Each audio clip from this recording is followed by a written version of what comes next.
So that is delayed a little bit, isn't it? Little delay, yeah. Hey, go ahead and mute those for me, Mike, please. Both. Sorry. It should be popping up on my page as well, though. There's two of them. Both. Mute them. Let me get in there, sorry. There it is. What? It closed your page. I tried to refresh it, but I closed it. Computer error. No, Not user definitely error. not computer error. Not computer. Hang on just a second, guys. We're about to get going. Hey, Y'all hold I'm- tight, online viewers. You're gonna have to open yours up again. I went to refresh and closed it. Crackers. They said it was a computer. I said, Mr. no, Clown, I'm sure glad you're user here. error for sure. Well, not nearly as glad as I am to be here. Well, I appreciate hearing that from you. Hey, Ryan, hang on just one second. Sure, I'm doing pretty good. Pretty good. We got Curtis here. Have we got them bait holders in yet? Or is it still gonna be a little longer? Bait holders. The little punch through on the hook with the tool? Oh, no. It's a new product. I'm waiting to come in probably the 1st of January. Those are so cool. They're so cool, man. Yeah, I have those 1st I'll of save January. a lot of work. It'll save a ton of worms. And also, my original Magic Shed where that eye bend on that hook, it has such a small piece of plastic, it tends to pull through. When they get hit, the bass tend to tear it up. And those little keepers, one here and one here, it'll protect that bait.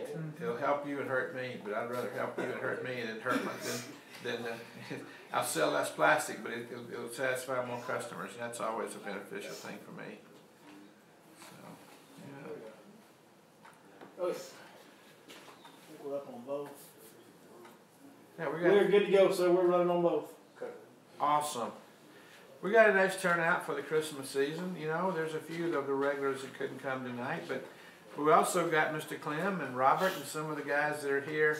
Every time we open the doors, here they are for the seminars, and we're very appreciative for y'all being here. We got some newcomers like Curtis, who just moved to town, who's a great angler. We got Tom and Caleb and a few more. Even we got Mr. Mobley back here. So thank y'all all for coming. We always thank the internet crowd. You guys and ladies are very much appreciated as well. So we've got our regular A-team here. We got Billy Lawson, we got Michael McFarland, and Austin Fowler will be here in a few minutes. So as always, you know, there are no rules, but to ask questions, I'm sure they'll be happy to address them, either as you have them or at the end or both. So have fun, make yourselves at home, and most importantly, thank you all very much for coming, and thank you for watching. Okay? Take care. Have fun. What's up, guys? Man, it's cold out there right now. Anybody been fishing lately? It's cold. North wind is blowing. There ain't no clouds, and it is cold the last couple of days. And that brings on a pretty tough bite. I know I've talked to there's been some goose eggs thrown up here lately. I mean, it's been happening. We've been fortunate. We've actually catch some decent numbers of fish, but it's been a grind. Yesterday we had 3 fish by lunch. Today we had 2 fish by lunch. Most of our bites are coming in the afternoon periods, and it is absolutely a grind. You know, we're catching a lot of fish on lipless baits and that 6-inch movement 80X. So we're getting in that grass in the afternoon. That's where most of our bites are coming from. After that grass has had sun on it all day, try to get in those areas where the wind is not blowing as bad to have that grass. And that's kind of what we're doing to key in on some bites that a lot of people are not getting. You know, there's a lot of people not getting any bites or many at all. And so we've been fortunate the last few days to catch good numbers of fish. Nothing real huge, you know, 4 to 5 pounds is about our biggest bass we've been catching here lately. So, but as we get some breaks in the weather and warming trends come, as we get further into the winter, believe it or not, that shallow grass bite, that lipless bite, will get better. We will catch bigger fish. Come on in. Sorry. Oh no, don't apologize. Come on in. Thank y'all. So, you know, we're just kind of at the front edge of that. So, just so you guys kind of know what's happened seasonally here within the last couple of weeks, we've had some pretty hard cold fronts. We've had a lot of nights, lows in the 30s, which for us here where we're located is very cold. Kind of really about as cold as it gets. We have maybe a handful to 10 nights a year that get actually in the 20s, and we've had a few of those here lately. So, it's about as cold as it gets for us around here. When that happens, regardless of the water temp, it's really about trends. So, the water's getting colder, those fish feel it. You know, if that water's been 45 and it goes to 50, that's a whole lot different when that water's been 60 and it goes to 50. The fish react completely differently, even though it's both 50-degree water. It's complete opposite ends of how those fish behave. So that's what we're doing. That trap bite, like I said, it's going to continue to get better. The bigger fish will show up. You know, we spawn early in this part of the country because of our climate. You can find fish sometimes even as early as late January trying to spawn. For sure, February is every year we have some fish spawning. I caught the first bed fish last year that I actually could visually see and catch off the bed on February 18th. Now there's fish that spawn before that you can't see. The deal with that is the water that is the dirtiest warms the fastest. Well, the water that is the dirtiest is not conducive to bed fishing in sight and looking at them. So there's fish spawning in that super dirty water that you can't see. But if you pay close attention, you'll catch them in pairs sometimes, or you'll catch them with a bloody tail in late January, early February. They are spawning. It's what's going on. So if you think about that, what are we really in as we get into late December and early January? What phase are these fish in pattern-wise? Pre-spawn, guys. Pre-spawn lasts a month. I mean, those fish start migrating and getting ready to do their business for at least a month. It's not like the fall deal where it happens, you know, from summer to fall and fall to winter happens like that. It is a long, slow process for those fish. They're gestating. Those big females are gestating eggs. They've got to eat a lot. We've always heard, everybody's always heard, man, you know, cold water is a great time to catch a giant. How many teams over the years, double-digit fish were caught in January on Lake Fork? A higher percentage than almost, you know, maybe February and March might have more, but other than that, January's probably got the highest percentage. And there's probably the least amount of boats on the lake. So what's that tell you? There is a super high percentage of giant bass willing to bite in the winter. The reason that is because a fish is cold-blooded. So as the water temps cools, he gets colder, his metabolism goes through the floor. Super slow. Unless she's eating for more than one. So a male bass, he don't want to bite. He's cold, he's finicky, you got to barely move anything to catch him. A female has to keep eating because she's developing eggs. And the bigger that female is, the more she's got to eat because the more eggs she's producing. So when you start thinking about it like that, if you've ever had a pregnant wife, you can totally visualize what's going on there. She's eating everything in the house around her, right? And they focus on big bait. The baits that will be up shallow in these grass flats, threadfin will not exist there. They can't. They'll die in that cold water. Threadfin cannot survive that cold water. So the threadfin go out deep. So as much as we think about fishing deep for bigger fish, in the winter it's quite the opposite. We go shallow. There's big gizzards up there, there's crawls up there, crayfish, and there is brim, bluegill up there. All three of those are all well-known favorites of giant bass. So right now we're not really catching real big bass on the lipless baits, but it's coming. Like it's any day now we're going to start catching the big ones. And we did catch an 8-pound 10-ouncer a week and a half ago up there doing that. So there's some there already, just not very many. We're not catching a lot of them, and there'll be more to come. You guys will see as we get later on in January, the big 5, 6, 7+ pound fish will start to come. You know, if you guys follow the Facebook feed, the Instagram feed that I put out, you'll start seeing those fish come day to day to day. So it's really exciting. I love all times of year in bass fish. It seems like every time I talk, I say this is my favorite time of year to fish. The fall is probably my favorite time of year because you can hit the home runs as far as numbers and size. But the spawn's obviously a great time of year to fish. I love sight fishing. That's a lot of fun. But man, this winter fishing, it's my favorite in a different way. It hurts. Your hands hurt. Your face hurts. It's painful. It is going to separate. It's going to tell you how bad do you want it. We were the only truck at Oak Ridge Marina today. The only one. There's very few people on the water. Not many people want to get out in 28 degrees this morning and drive 60 miles an hour to go fish a jig in a creek channel. But that's what we did because we love it. And so the people that are out this time of year, the guys that used to be catching big fish this time of year, they want it. They want it worse than anybody. They love what they're doing. And that's kind of the part I love about it. It really tests you. It puts you to the test. Can you block all this physical discomfort out mentally and do what it takes to catch what's there? The opportunity, fish of a lifetime, is in front of you. So, kind of rambling, getting off topic a little bit. One more thing I wanted to add in there as far as the seasonal patterns, you know, just what the fish behavior is doing. We had the fall bite going on. Big schools of fish grouped up offshore. Of course, we had the resident grass fish, the fish that migrated in and never left in the grass flats and the creek channels. But those two kind of separated as the fall went on, and you had, you know, one extreme to the other, but you had giant schools of bass offshore. Well, that's what, the first thing that clued me in to start going to the winter patterns, the winter trap bite, was those schools of bass that were located offshore that were so big. Being out there every day, like I'm fortunate enough to do, you can literally watch those schools dwindle in size from day to day. As you go over with your electronics, you could see, you know, one day you had 30 fish on the spot, the next day you had 20 or so, the next day you had 15. A week later you had like 3. That's where we're at now. There'll be like 2 or 3 big ones out there. So I've just about gotten completely away from that. They are really big fish. We are still trying to fish for them, catching one every great once in a while, doing the deep spoon stuff and things like that. But that was what clued me into fall period's over, winter period has begun. These fish that were out here, they're not quite back there yet, but they're on their way. So I'm going to go back there and I'm going to let them come to me. And that's kind of what I've been doing. So that's where we are seasonally wise. Let's get into the technique I'm going to talk about tonight, which is a lipless bait.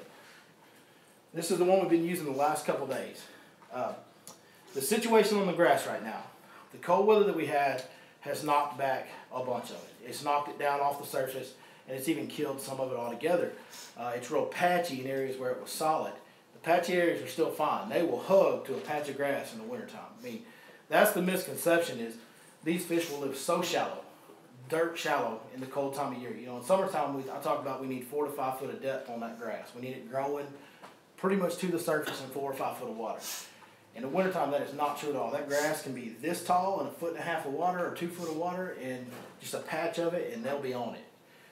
So it's a very much more isolated deal. You can go way shallower than you ever think. And when I'm doing that, I'm throwing a 1/4 ounce trap. One more thing to add to the grass. Most of the time, the whole year, hydrilla is my favorite type of grass to look for. We have less of that than anything else in Lake Fork right now. I tend to try and look for hydrilla more than anything else. Now, in the wintertime, I get away from that, especially when the grass is only shallow like it is right now. The reason that is, for whatever reason, hydrilla does not stand up to the cold water as good as the coontail does. The hydrilla will begin to get slimy and die, and you'll see that slime. You'll pull it in on your baits. Man, that's really hard to fish that stuff. You know, you almost can't get anything, you can't get anything through it. If you hit it at all with your bait, it's going to foul up your cast, it's wasted. It becomes very inefficient on a day when you're grinding it out for a handful of bites sometimes. So, for that reason, I really like coontail. Coontail holds up to the cold water better than hydrilla does. So this is the one time of year where I actually focus on coontail over hydrilla. If I've got an area where I know, hey, I've got hydrilla over here, I got coontail over here, I'm going to fish more of the coontail. It's going to stay healthier, produce more oxygen, and all that good stuff that grass does. All right. So, when we're fishing the super shallow grass, I throw a 1/4 ounce trap. That's a little bitty trap, and yes, it catches little bitty fish. It also catches really big fish. The reason we're throwing the 1/4 ounce trap is because when you're fishing that super skinny water with that super shallow grass, it's just about the only thing that won't completely bog down in that grass. That you can actually swim over it, hit the top, rip out, which is what draws our strikes. So, that's why I go to the smaller size. I'm doing everything I can to keep that bait up in the water column, and then I'm just slowing it down until I feel a little bit of pressure from that grass, and then pop it out. So, as far as colors, you know, the crawfish patterns are my favorite. Once we get to this time of year, I throw those pretty relentlessly. Every once in a while, I go to a gold chrome or some type of a yellow golden type color. On really bright days, sometimes they'll bite that better. Most of the time, though, I stick with that. Something with orange and gold in it, that's what I go with 90% of the time. Big part of this deal is having the right setup. If you got the right setup, ripping lipless baits out of grass is very easy. If you have the wrong setup, it's hard work and it's a chore and it's almost impossible to do effectively and keep your bait clean consistently enough to get bit. And the only thing I can tell you to know if you have the right setup, I can tell you what setup I have. It's a 7.2 medium heavy Limit 5 series rod. But as far as whatever brand of rod you're fishing, I recommend something over 7 foot, 7.2, 7.3, 7.4, and a medium heavy is probably going to be your best bet. But all I can tell you is this: when it's right, it's obvious. This gentleman back here fished with me today. He threw this trap a bunch today. He caught a new PB on it today. You can, how easy is it to get this bait on this rod through that grass? I mean, just Most of the time, just with the reel handle, just a little added pressure with the reel handle, it pops out. That's because this rod has the perfect amount of backbone and the right amount of tip. It's important to have both. The backbone is what allows them to just hit the reel handle and that trap shoots out most of the time. Every once in a while when it gets really in there, snap it, comes out. The tip is very important for when you get a fish because you can have a heavy action rod and rip it out of grass all day and it'll pop right out of there. And then that fish will bite it and you'll rip it, it'll pop right out of there. So you gotta have some tip when you're throwing a crankbait with treble hook to let that fish load up a little bit, but you gotta have the right amount of backbone. So it's a real fine line. You gotta find, everybody's gotta kind of find it for themselves. But for me, 7.2 medium heavy, limit 5 series, good a trap rod as I've ever owned. So it's perfect for that. Now during the summer, you're using 30-pound braid, cut through the grass. Same. You still using? 30-pound braid is what we've got on here. That's correct. You know, with this, like I said, I got the medium heavy rod. It's not like I'm fishing grass with a frog or something where I'm slamming the hook so I can get away with the 30-pound braid. And at the same time, on braid, there's a little bit of a you know, misconception. People always think, well, the heavier braid, the easier I can rip it out of grass. That is actually the opposite. The lighter the braid is, the easier it will cut the grass. It's a smaller diameter, and there's zero stretch in all of them, right? So the smaller the diameter, the sharper cutting edge you have. When you're ripping out of grass, what you're actually doing is cutting the stems to free the bait. So the smaller that line is, the finer the edge is on that line. It will actually cut that grass better. So I don't like to go anything less than 30 pounds because we do got stumps, we do got 10-pounders. So I want to have some power in my line, but I want the smallest I can get away with, which for me is 30-pound braid. On a lipless bait, that's what I always fish. So, all right, so that's kind of the basis of the lipless crankbait. Is there any questions on lipless crankbaits? Okay, I got one more thing I'm going to talk to you guys about tonight. We're going to go into something else. Learning a new technique. Who has a technique they want to be better at? Something they know, they hear people catching big fish. Hey, I've got one. So he's got the drop shot. For me, it's a jerk bait, a hard jerk bait. I don't throw it near enough. I know people catch big fish on fork with it, and people ask me all the time, you catch any on jerk bait? Man, I heard you catch them on jerk bait. I'm like, I ain't catching them on jerk bait because I ain't throwing a jerk bait. Has anybody else got that thing going on, right? For me, many years ago, it was a flipping jig. Learning a new technique. Probably nobody has a big tournament coming up in the next 2 months, right? There's no big tournaments, not a lot of people on the lake. You probably normally wouldn't spend as much time on the lake this time of year as you normally do. This is the time of year to take a technique, commit to it, and learn it. So for me, years ago, you know, I'd caught fish on a jig, but I always had so much more confidence in flipping a creature bait or something that looked like a jig, Texas rig, shaky head, whatever. The jig was just kind of a thing that I knew people catch a lot of checks on, caught a lot of big fish on. I just didn't do it near enough. I knew I didn't know near enough about it. I actually took one year and took everything out of my boat. It was started on Thanksgiving Day. I had nothing going on as far as tournaments or anything else from Thanksgiving Day to Valentine's Day. So I took everything out of my boat. I had 3 rods, I had a box full of jigs, and a box full of trailers. And I committed to it. And what's funny about that is that was from Thanksgiving Day to Valentine's Day. Thanksgiving dinner was at my house that day. I went out that morning, had to be home at noon. I caught 6 fish on the jig that morning, best 5, easily over 20 pounds. You know, piddled around with it my whole life. The first morning that I just committed to it, it worked. And that winter was the best thing I ever did because a jig is one of my very favorite techniques. This time of year, I start every morning with it, whether we catch them or we don't, because I have so much faith in the type of fish that it produces, which is a big fish bait. We all know a jig is a big fish bait. And I have so much confidence in it now that I do it every day. If I've got a beginner in the boat or if I've got a tournament angler in the boat as my customer, it doesn't matter. We're going to put a jig in a creek channel because if we get one bite, you know, I have the confidence in what it'll be. Committing, perfect time of year. You know, maybe that lipless bait is your deal. Maybe that's your thing that you're not really confident in. You know, commit to it.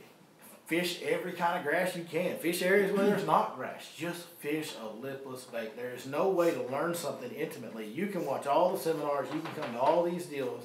I've always heard there's no substitute for time on the water. And that's true with every technique we do. There's no substitute. You will learn more by going out and experimenting. Be open-minded. Fish it different ways. Take that lipless bait and yo-yo it off the bottom. Take that lipless bait and burn it across the top. See if they'll react to it. And give it time. Give it time. So, any questions? Well, you can use a shaky head almost like a jig, right? You can, yeah, of course, and that's what I always did. But there is something in, I mean, over the years it's been tournament tested, professional approved, and that there's something in that jig and that skirt, right? When that skirt hits the bottom, when that jig hits the bottom or hits a root or whatever it hits a tree, whatever it hits, when it hits and that jig goes, and the trailer goes, when it unfolds, there's something in that triggers a bite from a dominant fish. And that's what it is. You know, in the water, in nature, this is a defensive posture. You know, a bluegill will flare up his gills and stand his ground when he wants to be mean. A crawfish will spread his claws out.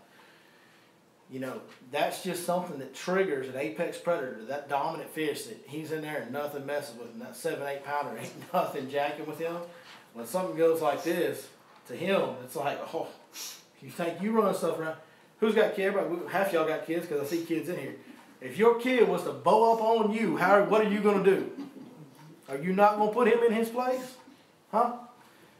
Hey, maybe not so much anymore out there. Y'all may not approve of this, but in East Texas, if our kids bow up on us, we bow back. That's just the way it is. Sorry, folks, if that hurts your feelings. But, I mean, it's kind of the deal. He's the dominant thing in that area, so when that jig spreads out, it shows that defensive posture, man. So, yeah, does a shaky head might catch that fish, especially if he's real aggressive? Sure. But it's been proven too many times over the years that jig's going to catch a bigger fish on average. Still throwing a brown jig right now? Or? I've switched to black and blue. I mean, we are throwing, like, it was funny because yesterday we caught, the jig bites we caught a couple fish on jigs yesterday. They were on a green and brown jig. So, yeah, it still can, the green and brown jig can be a good deal throughout the year. There's no bad time to throw a green and brown jig.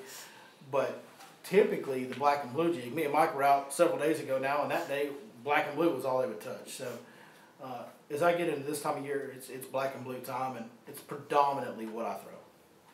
You using braid with that, or? No, sir, I don't like to use braid on my jigs. These fork fish, especially when they get in a finicky mood post-frontal, are so sensitive. The Florida strain in them, the pressure they get, whatever it may be, they're so sensitive. I like to use fluorocarbon because it's silent.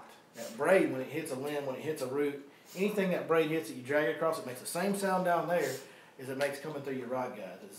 The little wispy sound it makes, it's making that noise down there. And I think that freaks these fish out a little bit. I've just always had more confidence, got more bites on fluorocarbon or mono, but I like the fluorocarbon for less stretch. 20-pound fluoro is what I throw my jig on. Yep. Any other questions right now? Most of your bites are coming in the evening? After Yeah. Yeah, as far as the numbers go, for sure, 100%. The shallow cranking deal. And the lipless bait's been the deal the last couple of days, but some days it's the Movement 80X. A little wider wobble, it's a build bait, bounces off wood a little better. We had a couple fish bite chatterbaits today. So as I go in the winter, I've got the Movement 80X, I've got a lipless bait, I've got a chatterbait. I've got those 3 baits tied on for me every single day. And we're going to throw all 3 of them around grass and see which one they bite better. Every day in the winter we will do that. Unless it's just such a good jig bite that we stay on the jig bite all day. Yep. Alright. Caught up on quick. We got online questions at all, Mike? No, not No? that I'm seeing. I'm not 100% if Okay. Ronnie kicked off or not. I think we're still live. It says it, but It's showing live. Okay. yeah, it's showing live. I just think it's all stopped playing, but I don't see any questions on Ronnie's. Okay. Alright. So, And you and I have both answered all the other 3. What about any soft plastic swim baits? yeah, I kind of, I wait till we get a little further into the pre-spawn period. that end of January, February, where some fish may be starting to really think about bedding when they're getting really close, that for me is kind of when the swim bait deal gets back going again. Now, there's swim bait fish to be caught. I mean, if that's your deal, if you want to commit to a giant, is it a bad idea to go throw a glide bait over grass or a convict, a weedless convict or something? No, it's not a bad idea. There's plenty of big fish that get caught on big baits in the winter, 100%. I mean, there's guys on this lake that, you know, some of the guys that are a little more devoted to it year round that swear by December, January for the big baits. So I do know this. The hard baits are more of a factor this time, you know, in the late December, January phase. Your glide baits, your hard swim baits, your big hard multi-jointed baits, more of a factor than your soft plastics. That plastic just, for whatever reason, you know, the colder that water gets, it doesn't have the same action. And we're talking about a big bait, it's all about that slow, that kick. And when it gets a little tight, you can't swim it that slow and may have that same wide kick. It's not as effective. Do you switch to like Uncle Jock pork riding baits, or do you stay with rubber? Good question. Very good question. Right now, the water in the 50s, we're still throwing mostly rage crawls. But as we get in, I never do pork anymore. You know, we did, you know, years ago. But I don't personally do pork. I do go to a chunk saw trailer, and I actually have a bait that's from here that I really like in the wintertime, and it's the flipper, the beaver style bait. Love that in the wintertime. Those little short arms, they don't move much, you know. Especially when you're on the bottom, they just kind of sit still. So when it gets really cold, when that water gets down around 50 degrees and below, when we start getting into the 40s, which we have, you know, just because of the super cold nights, we have water temps in the mornings in the lower end of 50s, 51, 52. But it climbs as the day goes on, so it's not consistently down there. When it gets consistently down there, I go to a chunk style bait, and I primarily use the LFT flipper, but there is another chunk, the Strike King chunk is a good one as well. I never do go to pork though. I think they make plastics these days that mimic it so well, there's kind of no need, and it's kind of a hassle to have in your boat and a pain to deal with the Hard to get off. hard to get off the hook. You know, pork's just not convenient as plastic is. The chunks that they make these days, and even the beaver style baits like the flipper, really work just as good. They have that straight edge, flowing motion that a pork has. Yep. Any more questions? All right, I'll talk to you about one more thing on the slipless bait. We touched on gear. You know, we kind of touched on how to get that bait through the grass. We didn't really touch on the areas. We talked about the coontail. But when you're looking on a map, you got a map, you got 30,000 acres, 28,000 acres of Lake Fork. Where do you figure out, how do you know where to go? Follow you. Follow me. There you go. That's a good idea. So, believe it or not, I'll look for the areas that have the biggest expanse of super skinny water. When I'm looking at a map, I want to see the contour lines in the back of that creek spread out as far as possible. I want the most skinny, kick your trolling motor all the way up and kicking up mud, flat areas I can find. Why would you want that? The bigger area of shallow water that you have, that's less total water mass. Everybody follow me? If it was 5 feet, if it was 10 acres and it was 5 feet deep on average, that's more water than 10 acres of 1 foot deep on average. The less water there is, the easier it is for that water to warm up on a warm day. Those fish know that. I mean, they don't know the science of it, but they know when I get sun, that gets warmer than that does. So they're going to be in that area. Now, days like today, they're in the ditch, they're in the drain, they're in the creek. We're catching these baits on these lipless fish, on these lipless baits, we're catching those fish in the deeper part of that flat. At every one of those flats, there'll be a low point. There'll be a, you know, it may just be a straight low point that's silted in, or it may be an actual creek edge. But in the wintertime, any little depression or depth change can be a factor. It doesn't have to be, you know, on these grass flat fish, it doesn't have to be a sharp creek edge or super deep. Like I said, they'll live really skinny. And if it's a 1 foot to 2 foot flat, and it's got a 3.5 to 4 foot ditch in the middle of it, that's where they'll go. And they'll hunker down in there on days like today. And you can still throw that rattling bait in there. You still throw that movement ADX in there and make them react to it. They don't want to bite right now. They don't want to bite today. That's why a lot of guys are struggling so much. When you're going out there just trying to get a fish to bite because he's feeding, good luck, right? But when you make one react, you can catch more, way more consistently. So I look for these super expansive flats that have all the shallow water, and then I get intimate with them, right? I learn that area. I find every single low point in that area. A lot of times it may not be the main creek channel. The best one he caught today, the creek channel was all the way on the other side of the creek, but I knew from fishing that area over the years, we got this giant flat, and I knew over there on that far side, there was just a little depression. It's right where she was. I mean, it was like from 1 foot to 2 foot is all it was. You could see bottom. We were sitting there, you could see the bottom in all of it. And we're just popping from one patch of grass to the next. And they're in there. And you can make the same cast 1,000,000 times. And then you get one to bite, and if there's a group of them in that ditch, you fix to catch all of them. So, it's a very hard thing to figure out. It's a very, there's very minute details to know. And in the wintertime, when it's a grind, you got to know those details. You got to learn those details if you don't know them. You got to spend the time to learn them. But it can pay off in a big way.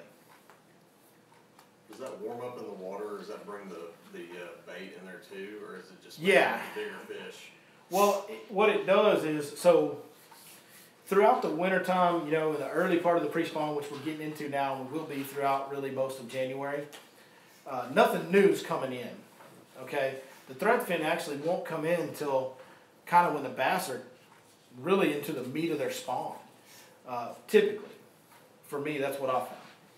But what will happen is the gizzards, the brim, the crawfish that are in there on those warming trends, they'll get out of those ditches and get up on that flat on the outside. They'll get up in that really skinny stuff. Who's heard about January buzzbait bite on Lake Fork? Anybody ever heard of that rumor that goes around about the January buzzbait bite? There's one. There's one shaking his head yes. Mm-hmm. Still don't believe it. Hey, it's real. It's real. It's real. And what happens is you get a warming trend for a couple, 3 days. You get that stuff up on the back of that flat where it's about 10 degrees warmer than the mouth is, and all those big fish that are hanging out in the mouth and in that ditch and drain, they get up on that flat because that water is so much warmer, and they get in a foot. I mean, they almost got their fins sticking out of the water. They're so shallow. You wouldn't believe how shallow they get. And you take a buzzbait, you got an 8-pounder that's in a foot of water. There ain't much room between that buzzbait and his head when it goes by. He's the dominant creature. She's the dominant creature. Something in her area is being loud and making all kinds of noise and irritating her. She can't punch it. So what's she gonna do? She bites it. Reaction. We're making them react. That's the big deal in the wintertime, making them react. And the only reason we can't catch more big fish is because they're so far back in there we can't get our boats to them. You know, I mean, that's how far back in there they go. It's a real thing. It happens every year. Right warming trend, you can pop them like that. So that's it. Anybody got some more questions? We got a few more minutes here. No? You do any drop fishing this summer yet? No, mostly right now we gotta wait for some of these warming trends to happen. So most of my fishing is being done in the middle, drains and creeks. And I'm getting, like I said, I'm getting on these expansive flats, and I'm getting in the middle of them, where the drains and the creeks are. Where the deepest water in that big expansive area is, that's where I'm fishing. Now the deepest water a lot of times is 3 to 4 foot. So for that reason, no, there's just not any docks out there in the middle. You know, for me, honestly, I'm gonna tell you, on Lake Fork, there's so much timber, and to a fish, a dock is another piece of wood that just happens to have more shade on it. I never seek out docks. I fish docks when they coincide with what I'm already looking for. I pay attention to the structure, the bottom content, the contours, and then grass is our X factor. I pay attention to all those things as far as deciding where to fish, and then I fish whatever cover's presented. If it's a dock, if it's a brush pile, if it's standing timber, whatever cover's there, I'll fish once I decide where I'm going. I never pick out and say, I think they're going to be on docks, I'm going to go dock fishing. I say, I think they're going to be on main lake points. If that main lake point has a dock on it, I'm going to fish the fire out of that dock. Does that make sense? Mm-hmm. Well said. Yep. Well, alrighty. Any more questions for me before we bring up Mike? Alright, guys. If you think of anything, I'll be back up. We're going to do a kind of an open forum Q&A at the end like we tend to do. So If you have any more questions for me about lipless baits or anything else, keep them in mind and we will answer them at the end. That being said, Big Mike McFarland, get up here, boy. There's 2 questions on there. Okay. For you, they're not in a hurry. Okay. Good job. Thanks, brother. Bring this guy up. Hey, Mike did an awesome job for us on the channel this week on electronics. We're going to get even more in depth on electronics tonight. And we've still got 2 more electronics videos coming up. And I promise you, I do this full time for a living. And this guy knows where buttons are and knows what they do that I didn't even know existed. So he is a wealth of knowledge. Anything you can think of on sonar electronics, ask him. I'll be willing to bet he knows. So thanks, brother. Thank you. Good to have everybody watching. Even better to have everybody here watching. How many of you have been watching this stuff on the sonars? I'm going to absolutely shake you up tonight. Okay? Anybody watching? You don't want to turn off right now. Okay? I'm going to blow your mind. First thing I'm going to talk about is fishing for a little bit before we get into the graph stuff. Anybody heard me talk about worm trends before? I've been talking about this actually on and off. It keeps pumping in there. Since some of the topics and some of the kind of questions and the way that this led for Billy, which I thought was awesome tonight, I'm going to add my views because I was a very weak shallow fisherman. Did I not say that many times? I'm fishing in water skinnier than I am. Skinny water, expanded flats. Okay, lots of it. He's answered all of it. I don't got to go into detail what and why. But we talk about the baits, the warming trends, and the angles of the sun. Okay? So, Clem and I were out the other day till about noon. That same water that we were in the morning, the difference in 10 degrees. Now, we're not real cold yet. We're coming. Next week could be snow and ice, Christmas. We're going to be that cold. Okay?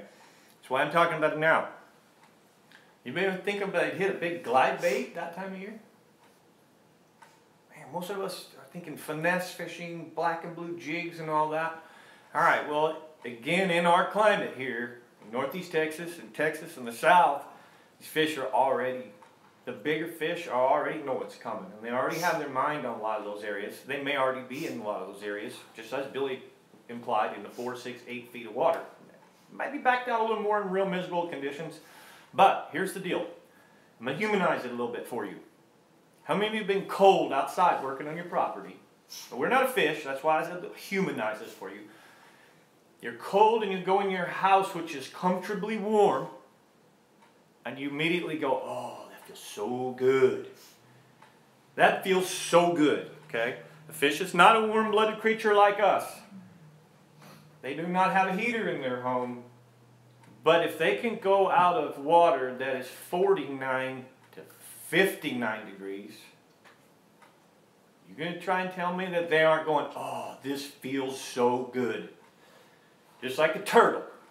So, by the time they spend a little bit of time up there, 15 minutes, an hour, I don't know, I'm not the fish. They get enough time up there, they can pretty much turn tables and be extremely aggressive. Okay, you don't want to go in that kind of water. Remember I talked about your temp graph, and I'm looking for that. If I find that, we're not going to start finesse fishing. We may end up finesse fishing. They still can bite finicky. They can be a finicky fish even when they should be super happy. But normally, because those conditions are not available without going into that shallow, warmed up, skinny water, they're willing to bite. They're very happy to bite. That's why they eat that buzz bait. That's why I throw glide baits. Big ones. The bigger ones, the better. And I just learned this on Fork. I just came into it pretty much last year. This isn't that offshore bite that comes a little later on the shell beds and stuff like that. This is a shallow water, backwater, skinny water. Watching everything that east sun does. That sun rises from the east. And I look at my maps and I pick areas, big expanded areas, that I know that sun's beating on by 8:30 in the morning. And it's still beating it on 10, 11, 12. So that when I go in at 1 or 2 in the afternoon, I'm probably going to guarantee myself that I'll see that warm trend. Unless there's wind or front or clouds covered, I can predict areas that have what I'm looking for. If I get in those areas and I do see the temperature rise like I want to, I'm confident. And you feel good when you're confident about something, correct? Nothing better than confidence. So, As far as throwing the glide baits, I recommend this. They're expensive, they get tough to throw. I throw mine on 25-pound fluorocarbon or 25-pound big game. You do need a big rod that can handle it. You need a deep spool that can hold a lot of line, because you don't want to throw the thing like you throw a crankbait. You don't want to be really banging on your rod and loading your rod, having the rod throw the bait. But it is a big bait. So before you get too carried away, go too large, I want you to start with 20, 25-pound fluorocarbon line or big game. Big game's really cheap. And I want you to use either River Sea or Lucky Craft. Okay, they got some smaller versions that you'll get bit a little bit more often on. I want you to get familiar with doing it. Give it a shot. Okay, the first time you get bit. Anybody ever have a frog bite the first time and remember it? You love it, huh? You're like on a frog kick. You're hoping they'll eat that thing all year long. That's what it's like. And now, let's talk about what's the most important part with that bait. Okay, when you're using a glide bait, does anybody have any idea specifically what determines whether it's a glide bait or a swim bait? And I'm talking hard now, hard baits, not soft baits. They make noise, they rattle, they're obnoxious. But anybody have any idea what makes the difference between a swim bait, hard swim bait, or a glide bait? Anybody? Glide bait's just a stick. I mean, it doesn't have any action. One joint. Other than it just... It can be. You can actually have some glide baits now that aren't 2 pieces. A glide bait will be no more than 2 pieces. Okay? 3, 4 pieces makes it slither and swim. Those 2 pieces is about all we can get to make that thing do what we need it to do. Okay? But I'm going to tell you the secret. I'm going to drop the bomb on this one. Here's how you do it. It's always in the upper water column. They will sink. You can have other presentations, but we're in skinny water, right? So we want it 2-3 inches above the water. Below the water. Just right at the surface. Some cases you'll be able to see it. Here's the bomb right here. Okay? Throw it in the muddy water. It's noisy. It's obnoxious. It lands here. When you pop it, it lurches different directions. What was Billy talking about? Getting bowed up on, huh? Right. Guess what that little bait does? It lands here and starts swimming over here, and that bass is going, I'm not bothered by it until it goes lurch. And that's what a glide bait does. It lurches. Okay? Now, technique-wise, it's real subtle. I typically will throw that bait the second it hits where I want, which is right on the banks. I throw it on concrete, throw ramps. People that have put seawalls, those seawalls get hot. Okay? Just think warm. All right? When you get in there, and as soon as that bait hits the water, drop that rod tip and just slug reel it. And you'll get the swimming action. In order to make it glide out, all you got to do is think of a jerkbait pop. Think of finesse, super finesse jerkbait pop, and let it have a lot of slack. And a good glide bait will go 2, 3, 4 feet. Some of the custom expensive baits go 8, 9, 10 or more. They literally glide across that whole room. They get it swimming, get a follower potentially. When you're doing it later in the year, I don't want the follower right now. I want a reaction. So typically when I'm in that skinny water, I'm going at targets. Concrete ramps, warm concrete things, whatever it may be, something that you feel is hot and helping the water, and stumps. That's it. It doesn't even have to be specifics. Like we talk stumps a lot of times on a secondary point. The stump that's specific, that is money in the bank. But these fish are up, they're right on the bank. So you see any stump in the water, shadow in the water, that's what I'm looking for. So warm treated water, big obnoxious baits. I would prefer to throw, even believe it or not, a glide bait than a buzz bait. Unfortunately, a lot of the water doesn't allow that. You got a lot of junk grass, lily pads, and stuff like that. So that's kind of the play of the field there. When you get in that water, you say this is the right stuff. I can't throw a glide bait in that. We'll go with obnoxious buzz bait. But quit fishing that 1 and 2 foot water or rattle trap. That's why rattle traps work so good in that water. They're obnoxious. They're loud. So any questions on that for us so far? You mentioned the stained water. Does it have to be from runoff, or can it be from wind blowing up? Let me rephrase. I don't go looking for stained water. Okay, but in my opinion, and I've done this, I have made a common mistake of saying, oh, there's no way they're going to hit a glide bait in this kind of water. They won't hit a swim bait because it's visual. A glide bait, let's back up. When fish has good vision, okay, he's always feeding on lateral line. Lateral line triggers instincts. They always feed and hone down with that lateral line. All fish have it. Okay, but when they get in muddy water, they can't see, they completely depend on it. That's what they're living by. They're even using it for sentience to escape. They go dependent on it. Can't see any longer. So the clearer the water, there is some visual. But don't get messed up. So what I've done and many guys have done, most definitely don't throw us in the dirty water, a big, huge, soft swim bait that's slow rolling. It ain't making no noise. They can't see it. They don't get interested from 8 or 9 feet away and begin to follow it. And that's what that bait's about. It's obnoxious. Okay? So they're loud and they're banging and clunking. That's the trigger, is that lateral line, the difference in the muddy water. So my point being is many times I've been down south, good clear water, throwing a glide bait. And I make a milk run. I end up north and I go, oh, I got to cut this off. It's dirty water. Big mistake. Big mistake. They're hearing it. It's just as noisy as a rattle trap. And it creates the bite just like a rattle trap. But it's a larger bait, larger bite. Big fish. Most of the time they're anywhere from 4 or 5 pound fish. Occasionally the young ones will hit it, but so there's nothing like throwing that bait up in a foot of water and having an 8, 9, 10 pound fish go and just game on.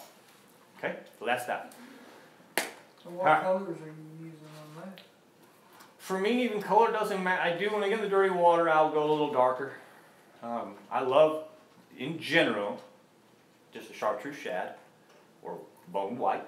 It's hard to beat. IU is really hard to beat on fork. The gizzards tend to look like IU a lot. You get a light hitch and a dark hitch. On fork, that's probably all you need. Throw the light hitch when it's clear, throw the dark hitch when it's not. I don't see anybody make a glide bait in hitch colors yet. I imagine you can find it, but you're going to pay for it. Now you could get a Lucky Craft or something and have somebody maybe paint it.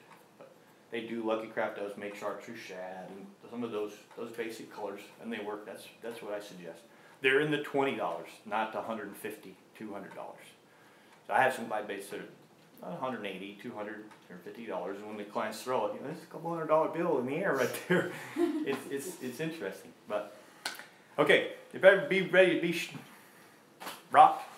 Anybody really truly been listening to all this sonar I've been teaching and learning and growing and feel like they're getting it? Okay. What I've done so far was begin the basics.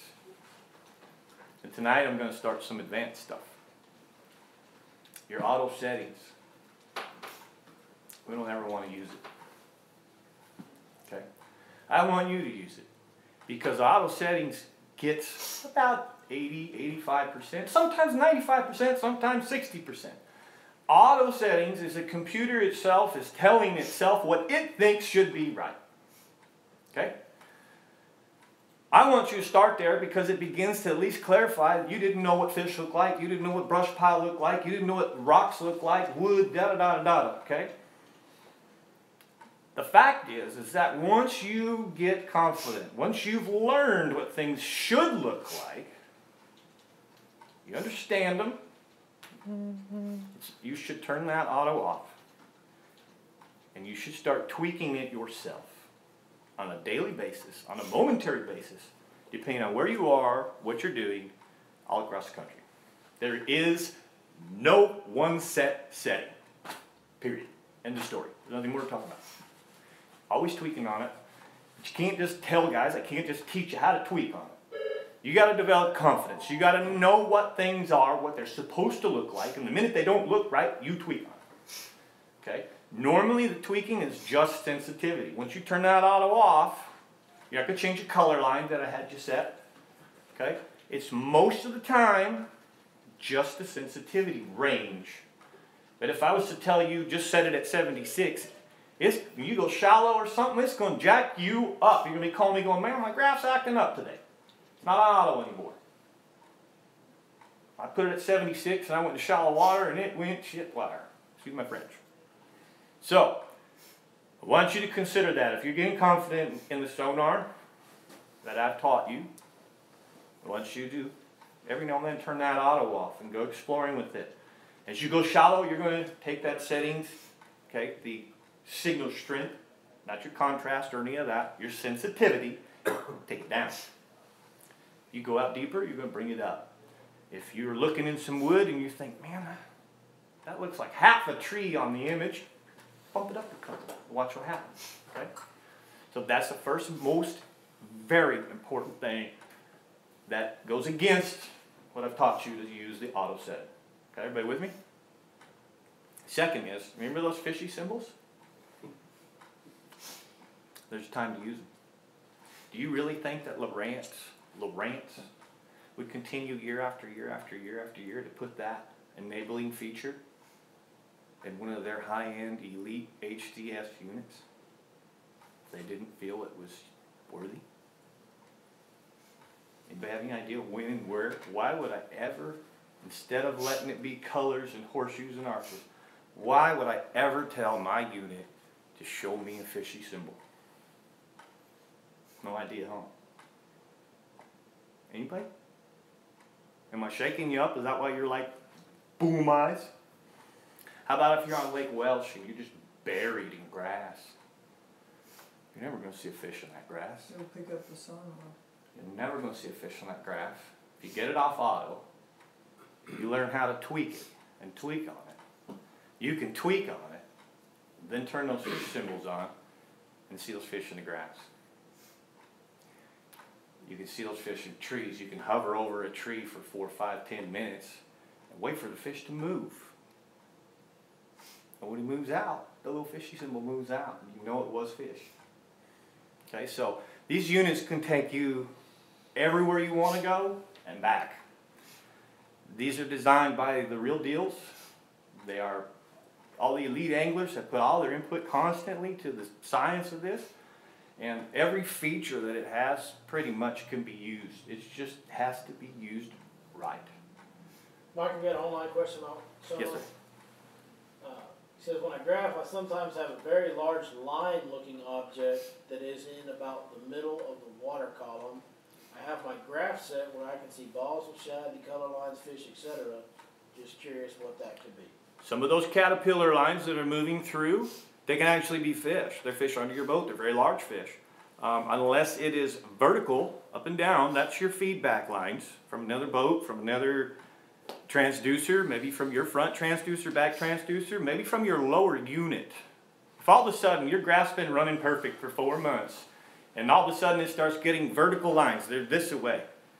And especially when you're under the engine. Remember I said don't use noise rejection? If you're having to use noise rejection, there's something wrong. There's something emitting noise that transducer is picking up that is messing up the signal. So if you go hit noise reduce, you're doing this to the grass so it quits hearing that extra noise. That's what you're doing. Quit using noise rejection. It's going to jack you up. Okay? Quit using surface clutter. People surface clutter. They turn it off. Many times these fish in Lake Fork, the bait itself is way out in the middle in 4 or 5 feet of water. You would never know it. If you put surface clutter off, you won't see the balls of bait. It completely makes your back screen look white. It takes all the top out. If your back screen's white, you're missing stuff. It ain't meant to be. There's some part of the backdrop so that all those other colors are viewable to you. But white's not one of the usable colors. It's a backdrop to paint the picture on. We with me? We doing good? Got a lot of puzzled eyes. I'm just curious. So, again, stay with what I'm teaching, the beginnings, the basics. Back to those lines again. You know, one of the coolest things you ought to do sometime this summer is go fishing with your buddies and have one of your buddies dive onto your boat and swim into your boat and watch what it looks like. It'll just be a bus. But it'll make a line. So, normally if these lines are going this way on your sonar, they're moving. You're looking for horseshoes and arches. The only way you're going to get those first is the fish can't be moving. The fish is moving, it turns into a caterpillar, an elongated. The fish is not moving, that's when you get the horseshoes. And if you're not moving too fast, if your ping speed's set proper, those things are what get those horseshoe marks. Many times there's suspension and I'll get half a horseshoe. That's because the hurt cone, okay? That's another advance. Let's step up to the next thing. In every graph, at least the high-end 12, the elite 12s, has 200 hurt, 83 hurt, and 50 hurt. Anybody idea why? I tell you just said, start with 200. It's basic. It works pretty well. What that is that's the cone that's being shot down. 200 is narrow, 83 widens, and 50 widens more. So in essence, when would I want 200? When I'm out off a little bit, right? So we've talked many times here, this is some advanced stuff now. We've talked many times, I've said it to you because I'm trying to lead the best way I can to teach all this stuff. We don't use a graph when we go in the backs of coves when we're in 4 feet of water. I do. My down scans can be even set to still give me not so much side scanning. You start to really lose some side scanning. I have not found a setting that'll work to say 10, but sonar works. Change the hertz. Okay? I'm in 2 feet of water, I'm sorry, let's say 5 feet of water, and I'm shooting this tight cone straight underneath the boat. I'm not scanning anything any longer, right? So when I get in less than 8, 9 feet of water, somewhere in that range, I'll drop my hertz, and that helps. It makes a big difference. There's been times where I've even been on a reef deep, and I'll use 83 hertz because I can just expand a little more and see a little more of that reef faster. Okay? Back to the settings. I told you I want you to set ping speed. Did we talk about ping speed? If not, you're going to see it in these videos. I tell you this is advanced, and I tell you set your ping speed at the driving console at 100%. Never change that. Unless it's really hard bottom and you're starting to have issues, you can slow that ping speed down. Okay? You want to see the fish a little clearer. You want to have that image have a little more shadow behind that image, and that's essence what we call it on the sonar. It's still not a shadow, but a shadow. You want to see that, showing up a little more. Go ahead and throw that ping speed down just a little bit. It drags things a little. It's slowing. Ping speed's how fast the signal goes to the bottom and how fast it comes back. When you're driving and idling, you're about 3, 4, 5 miles an hour. Really should be 100% all the time. Chart speed, I told you, 50%, right in the middle. Now, you can tweak it too. So depending on the scenario, if I go out and it's glass calm day, I'm probably going to run it at normal. If my boat is bouncing, banging, and it's rough and working, and I'm having to really kind of expedite the speed to make this a little more doable, what would I do? You should be able to answer the question. I'm going to put ×2. All right? There's sometimes if I can't find fish. I've spent several hours looking, I can't find fish. We should have got to this the other day. It just didn't come out of me. Tweak things up. See maybe what's going on. Maybe they're somewhere different. Maybe by changing that cones, maybe they won't let the boat go over the top of. Maybe they're totally suspended. I've talked about this before. They will not let the boat go over them because they're only 5, 6 feet. So we go all side skiing.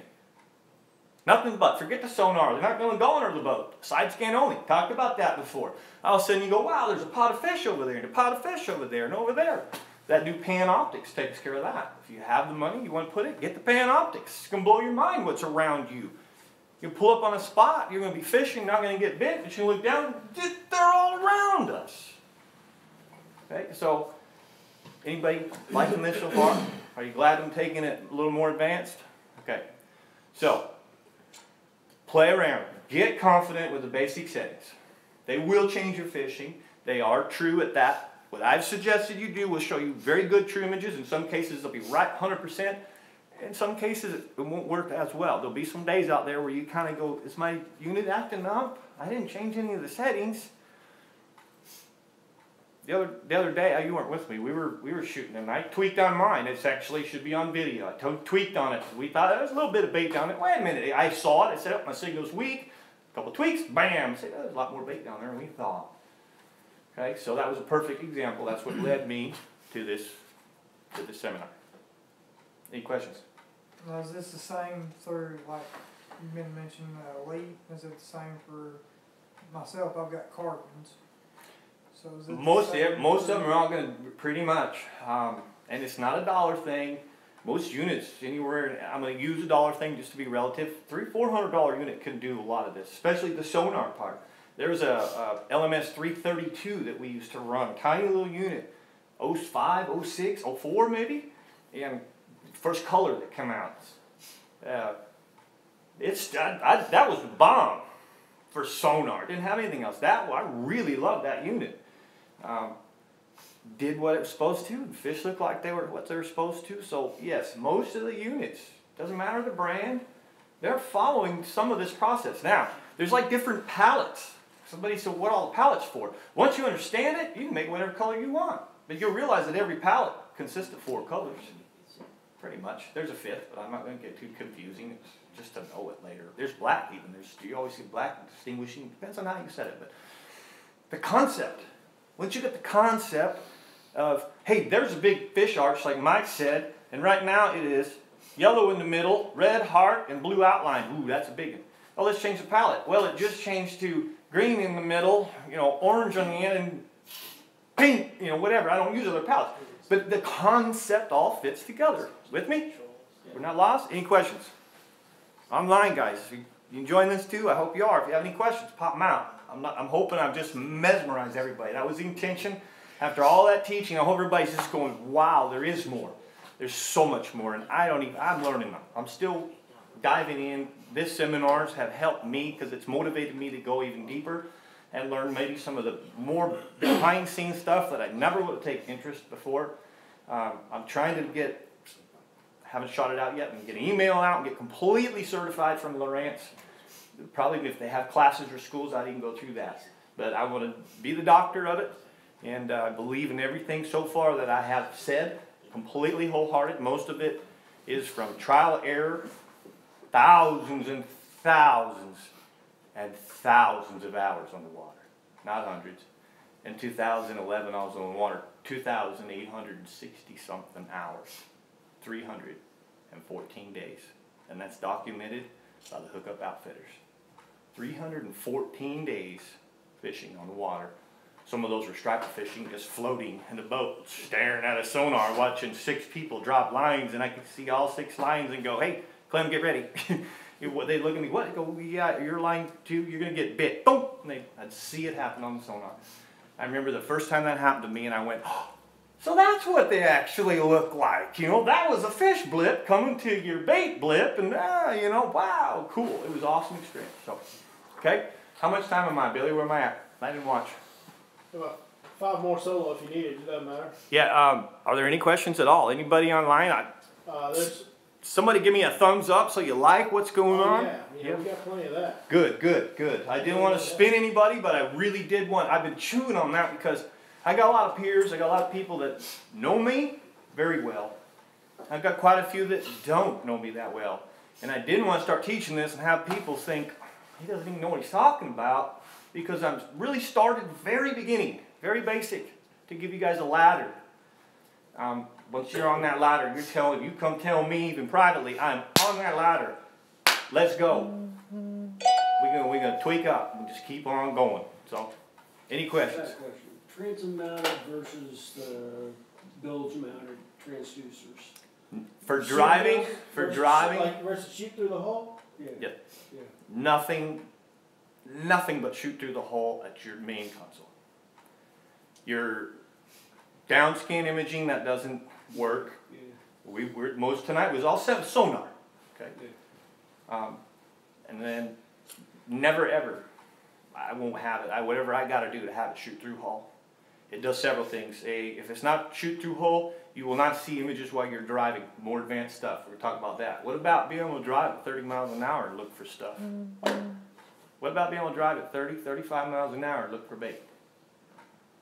I don't come from lakes that are just miles long. There ain't a tree in the water. There ain't nothing. There ain't no grass. It's just rock. It goes like this, and they don't use the shoreline hardly. Not really.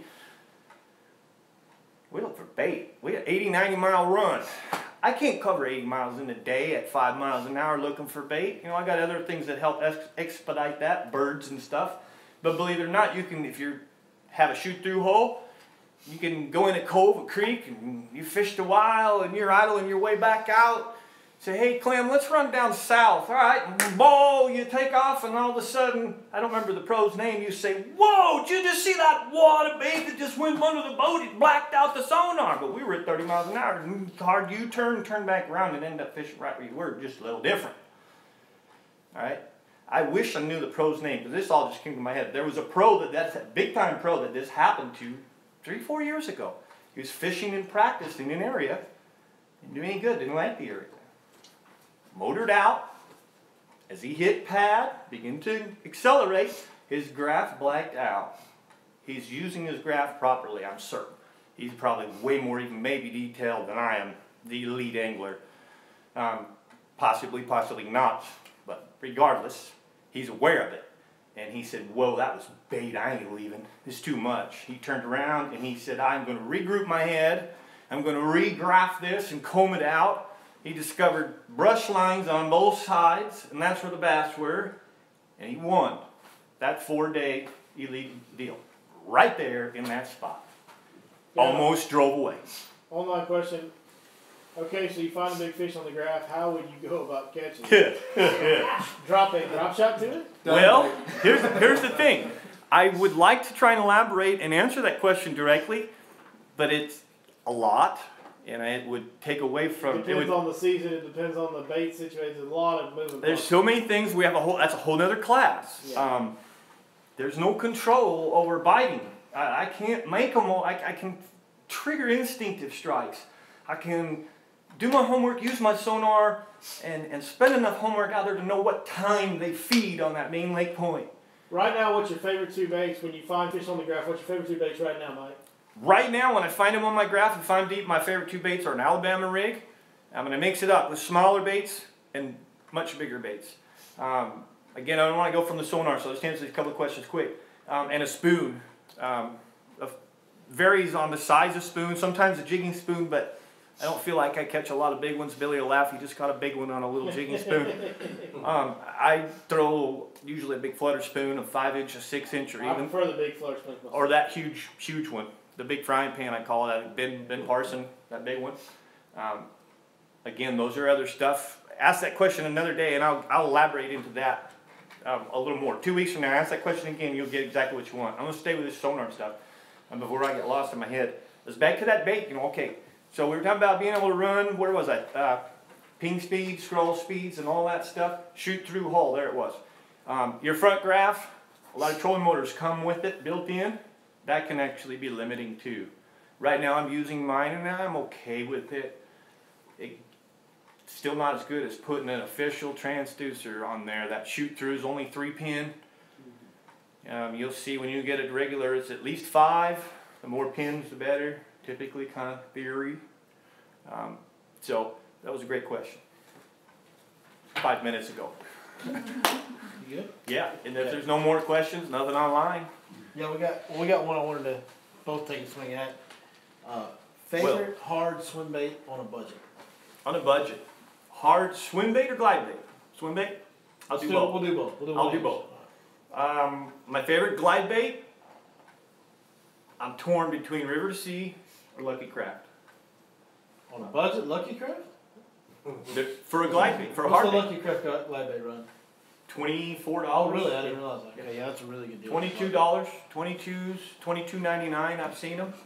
And you're not talking about the monsters. I don't think I've seen Lucky Craft. It's typically, they have 110, 150, or 190s. 250 is the big one, like a Depths 250 I like to throw. But the Lucky Craft and the River to Sea are cheap as you're going to get for that kind of bait. If it's any cheaper, it's garbage. Let me rephrase that. Those two baits do what they're supposed to do. And if that bait don't do what it's supposed to do, you might as well. That's an important part to throw in there because on glide baits, you can waste a ton of money because there is a lot of junk out there. There's a lot of glide baits that don't act correctly in the water, don't have the good action, they're not going to draw. I mean, yeah, can you catch a fish on it? It's something big, moving slow. Probably, yeah, you can get a bite, but it's not going to be nearly as effective as the ones that have the right action. The River to Sea S-Waver is probably the best bang for your buck, I think. Yes. And the smaller size is $20, and even the bigger size, the 200 series on the S-Waver, is $45. So that's a very good value. And then what I want to throw in there is the actual 6-inch flow glider. They run $60, and they're not a big glide bait, but I've caught more fish on that $60 glide bait than I have all other glide baits combined, and I own some that costs up to $150. Yes. So as far as value for your money, that flow glider is money in the bank. Livingston also puts out quite a few hard baits, both glide and swim, that aren't going to kill you. Don't want to direct you to a too low a price because you're wasting your money. Well, the Livingston bait, just honest feedback here, it's basically a dead knockoff of the S-Waver. Yeah. And it costs more. Yeah. So There you go. It has the little sound chip in it, so if you Yeah. want the sound, the Livingston's legit, but other than that. Just giving them options. Same bait, yeah. Good one. Yep, absolutely. So, that was kind of the, Second favorite question. brand of spinnerbait. You go first. I know which one. I know which one you better say. Yeah, there's only one. There's only one. I mean, He's gonna say Santone. Santone makes an awesome spinnerbait. War Eagle makes a really good spinnerbait. I really like the War Eagle baits. And there's some new stuff that should be coming out sometime in 2018 that I'll be letting you guys and all of you guys know about as soon as it does. So, the Got 5. Okay, it's called Got 5. Santone, yeah, Santone. Santone. 5. It's just Very the good. same size as the War Eagle. Everybody likes that War Eagle, that real small one. I do. I got lots of War Eagles. That from the old times and old days. I don't fish them anymore very much, but I've actually been able to replace that with the Santone, and it holds up better. A lot of the War Eagles, I've had some big fish Yeah. in the days, just snap right. You got a 5-pounder on, and the War Eagle just comes apart. And I'm not knocking the War Eagle. I know they fixed some of that, but I've just found, in fairness, I have found that Santone does the job. Like I always say, it does. It does the job. Yeah. And it's made right here at home, so you can't do any better supporting What that. about the Hildebrands? I don't know, those aren't even made anymore. Yeah, you could find some So online. the deal with the Hildebrand was it had the big thumper blade. That's what everybody knew the Hildebrand for, was the big Colorado thumping, and it had a really thin wire, so it had more vibration than any spinnerbait on the market. The issue with the Hildebrand was that, one 5-pounder is going to bend that thing so far to shape you're done. It would tear. You had to have a bucket full of them to get through a good It was day like a of bag of spinnerbait lizards. fishing. Catch fish, put Yeah, a new lizard on. pretty Catch a big much. fish, put a new Right. spinnerbait on. So actually, there is one. If you're looking for a thumper spinnerbait that I like throwing there, there's a very local guy. It's very unknown. There's Joe Spates, the guy that invented the flutter spoon back in the day. There's actually a really cool story behind this. So we got a few minutes. I want to tell you this. Kelly Jordan, when he was here all the time, young guy at that time, fishing night tournaments, working man tournaments on Fork. He was doing very well in the night tournaments. He was using the Hildebrand spinnerbait with the big thumper blade and the black color. Well, him and Joe were buddies. Everybody knows Kelly kind of exposed the flutter spoon to the world. And he was the original Joe Spate spoon and all that. So he went to Joe and threw a Hildebrand down, and he goes, "Can you build one that'll behave like that and vibrate like that won't fall apart?" And Joe said, "Yeah." He has a bait. Just go in the Joe Spate store and ask for Elvis. Kelly Jordan named it Elvis because it was the king. It won so much money for him in night tournaments and everything else. But there's a bait that Joe makes called Elvis. It's like the Hildebrand. The one that's actually Elvis has a black skirt with some chartreuse mylar. It's a sharp looking bait. Big old thumping blade. And the right wire to vibrate like that but not fall apart. So if you're wanting a big thumper, I would suggest go looking for Elvis over there at the Weedless Lures shop. So We're both exhausted, tired. yeah, we man. are. I'm That's wiped out. it. He was fishing the roadbed in Birch in the grass. Hey man, you didn't have to tell nobody that, bro. No, just kidding. Yeah, That was 'cause- years ago. What road Been a long beds? There's time. no road beds, huh? Fork? yeah. Well, there's no grass. What grass? One last thing I want to add now for the next one. I'm going to prep you for the next one. Clem and I had something happen the other day. We were out yesterday, and I was trying to give everything that he wanted to some learning. I'm searching my brain for this and that. And we just had this happen. I got into depth highlighting, okay? And I don't want to talk too much about it tonight because I'm still growing with it. But it just, light bulbs shoot. Bottle rockets just went off. Bombs, just 4th of July in my head. As we decided to play around with this, Clem mentioned some in the morning. He said, "Mike, it really helped me. All these pieces are beginning to mesh together." And that's what happened to me. Big time. Big time. And some of my peers, some of my mentors, some of my who are still my great friends, some of the people that have led me down the road to get me where I am today. Some of you guys know who, if you're watching, you know who you are. I've talked about triangulation. Really, are we taking it to a whole nother level? Are we getting too far? Are we overthinking it? And I kind of got into it a while back, and I thought that triangulation is just it's nothing for me. Well, this little depth highlighting thing, and you're my witness.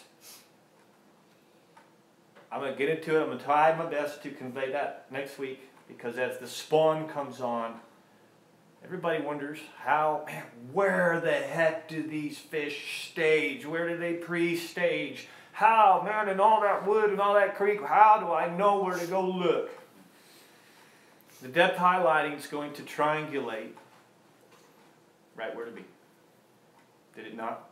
And Yep. it was something we didn't fish, but at the end of the day, it just went wow. And for Michael, so I got something more coming, and that I'm still learning some more. I want to make sure before I talk to you about it that I'm rock solid and have conviction when I tell you. So, viewers, thank you guys. Appreciate you so much. Any more questions in here? Any last notes? Alright, hey, get out and learn the sonar. Hey, that's just like we talked about, time to learn something new.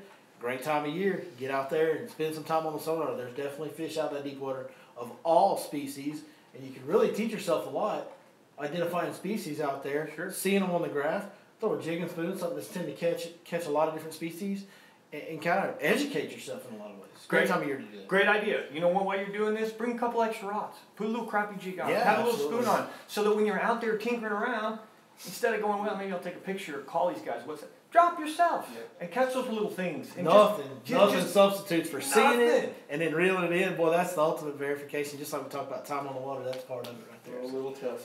Yeah, Yeah, a tail spinner, quicker right. way is in California stuff where the water's so clear that we don't bother worrying. We just have cameras, so drop a camera down. no, that's That ain't crazy. gonna work here, bro. That ain't gonna work. They just don't work here. The underwater cameras don't work. No. All right. Well, hey, we appreciate everybody online. Thank you for all the questions. Had a ton of comments on the Your Lake Fork Guy YouTube channel. Like, thank you guys for that. Yeah, so appreciate much. you representing So that much. very well. We appreciate everything y'all do. We appreciate everything you guys do, helping us build this community. All about helping each other, catch more fish, and loving our fellow man. That's what we do. So, hey, thanks, and we'll see you guys next time.